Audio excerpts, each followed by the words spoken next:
Hi hello welcome to 6 TV. ఆడపిల్లల భద్రత కోసం ప్రభుత్వ స్థాయిలో పెద్ద ఎత్తున ప్రచారాలు జరుగుతున్నాయి. అయితే తన తండ్రి ఆస్తిలో కూతురికి వాటా వస్తుందా లేదా అనేది ఇంకా స్పష్టం కావడం లేదు.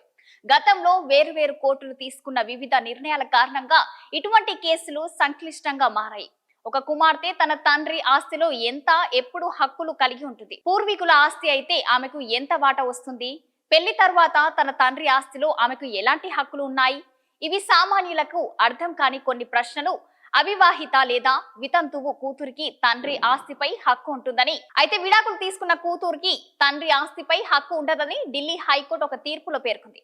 ఈ నిర్ణయం తర్వాత తండ్రి ఆస్తిలో కుమార్తెల హక్కులపై కొత్త చర్చ మొదలైంది. 2005లో కుమార్తెల ప్రయోజనాల పరిరక్షణ కోసం హిందూ వారసత్వ చట్టంలో మార్పులు చేశారు.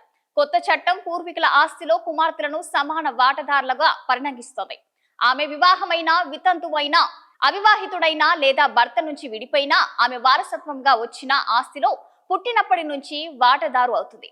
అయితే అప్పుడు చేసిన మార్పుల కారణంగా షరతు ఏమిటంటే ఒక మహిళ తండ్రి సెప్టెంబర్ 9, 2005 వరకు జీవించి ఉండాలి. ఈ పరిస్థితిలో స్త్రీ లేదా కుమార్తె పూర్వీకుల ఆస్తిలో తన వాటాను క్లెయిమ్ చేసుకోవచ్చు. ఈ తేదీకి ముందు తండ్రి మరణిస్తే కుమార్తెకు పూర్వీకుల ఆస్తిలో వాటా లభించదు. అయితే తండ్రి స్వయంగా కొనుగోలు చేసిన ఆస్తి పంపిణీ వీలునామా ఆధారంగానే జరుగుతుంది. హిందూ వారసత్వ చట్టంలో మార్పులు చేసిన తర్వాత కూడా కొన్ని విషయాలు ఇప్పటికే అస్పష్టంగా ఉన్నాయి. 2020లో సుప్రీంకోర్టు మళ్లీ వ్యవస్థను మార్చింది. ఈ రూల్ను మారుస్తూ స్పష్టత ఇచ్చింది.